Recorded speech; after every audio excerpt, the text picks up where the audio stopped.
up, party people? It's your girl Nicole, coming from a very bored quarantine now that law school is over. But let's be real, I was kind of bored before law school was over. If you're anything like me, you've been looking for anything to get your mind off of the fact that you're stuck in the house all day these last couple weeks. I've noticed recently that a lot of my friends have started asking me and passing around different recommendations of things to read and watch. So I thought today, given my terribly slow internet, we would make a very short, quick video about the different things that I recommend you check out now that you have all this time in quarantine. Because of this channel's theme being on law school, I'm going to keep these things pretty law related, but I would love to hear any recommendations you have, law related or otherwise, down in the comments below. I'm thinking books, podcasts, movies, TV shows, I don't know, whatever you've been doing and finding stimulating during these weeks of being at home. I would love to hear those recommendations, and maybe we can review and check them out in a later video. And with that, let's get into this.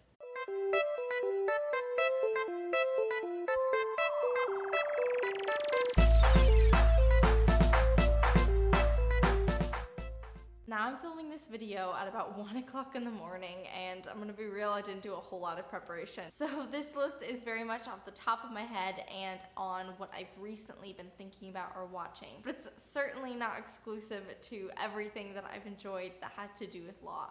So off the top of my head, I have 2 podcasts that I would love to recommend to you. Podcasts are my go-to when I'm driving in the car, which I'm obviously doing less of these days, but I know a lot of people who enjoy podcasts just in regular time, or like if you're cleaning the dishes, it's a good thing because you don't have to like watch the TV, but you can still listen to something. Number 1, a show called Criminal.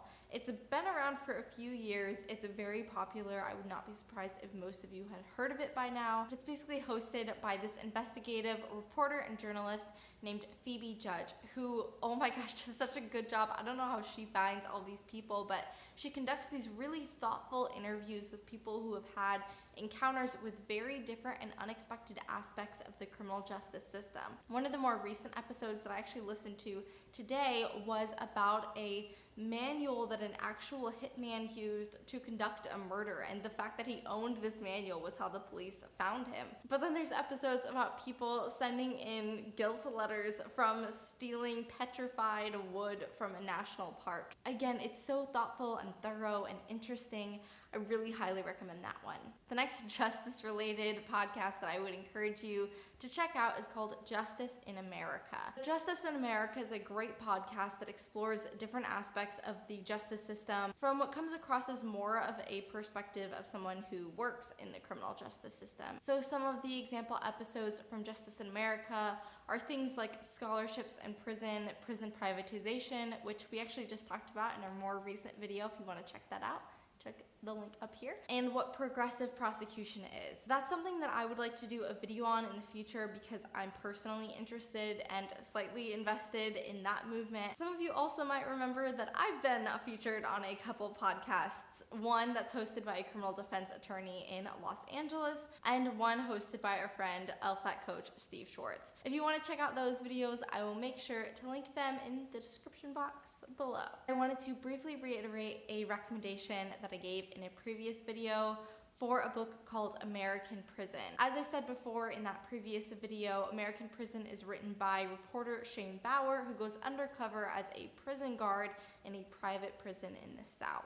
I really cannot emphasize enough how much I love that book. It is written so well, it has such interesting information that is not necessarily something that the public, I think, has a lot of access to knowing about without doing their own thorough research. And the story was really compelling as well. All right, these next 2 are not necessarily recommendations because I haven't read them yet. All right, so Punishment Without Crime and Locked In are 2 books that have been recommended to me by professors at Washington University, where I just finished up my first year of law school. I wanted to share them with you now before I've read them, partly to keep myself accountable for actually reading them this summer like I plan to, and also in case you wanted to pick them up so that when I do review them in the future, you can kind of weigh in and give your own opinions as well. We can have our own little virtual book club. It'll be great. Now for the category that, if I'm being honest, has been the most frequented during this quarantine, which is movies and TV shows. I have so many. Because besides comedy, legal dramas really are kind of my favorite genre of TV and movies. Not intentionally, and I think I've only recently realized that as I looked at my list on Hulu and Netflix and Amazon. We don't need to talk about how many subscriptions I have. It's unhealthy. My most recent addiction, thanks to my sister Natalie, has been Prodigal Son on Hulu. They just wrapped up their first season, and it's kind of a mashup between Sherlock and Criminal Minds, in my opinion. The story is about this guy who was traumatized as a child because his father was a serial killer, and he's grown up to be a profiler for the police. He has a ton of trauma that he is constantly dealing with, and reconnects with his father, who is serving a life sentence in prison, amidst all of these other side stories that go every which way. Another favorite Hulu series that I didn't watch quite as recently, but did binge like crazy last fall and have been reminded of because my sister, again, is now into it,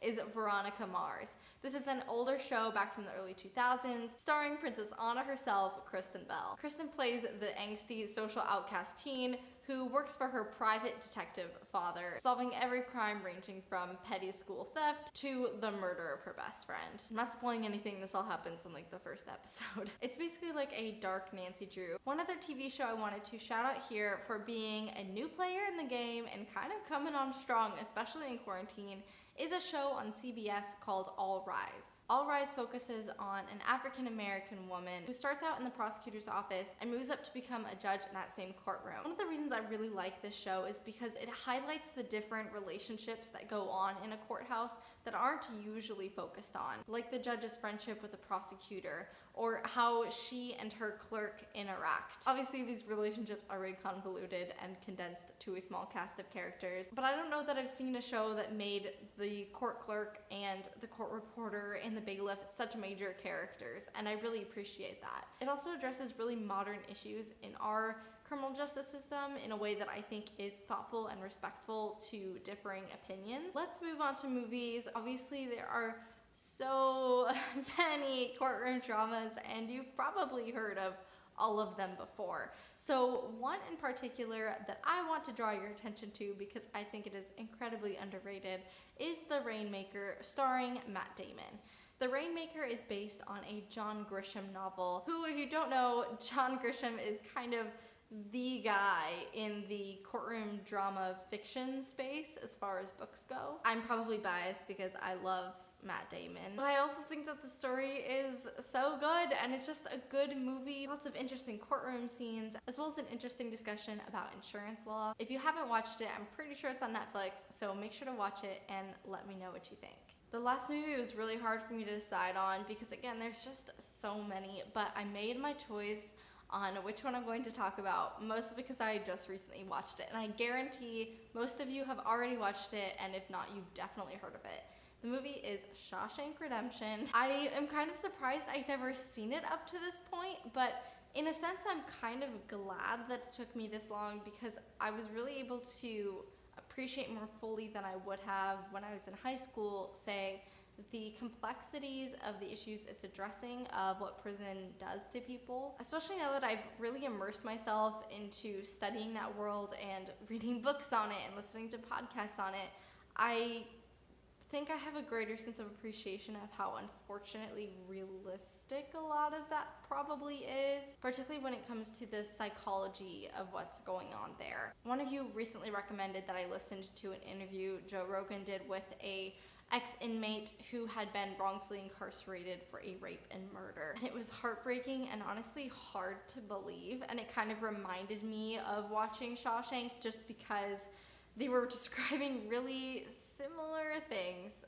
And this was somebody who just got out of prison a few years ago, if even that long. So here's me being probably the 100th person to tell you, if you haven't watched Shawshank Redemption, check it out. I think it had some really interesting things to say. It was a great story. I totally get and agree with why it's one of the best movies of all time, probably. If you haven't already, please subscribe, hit the like button, the bell notification if you'd like to be notified every time I post.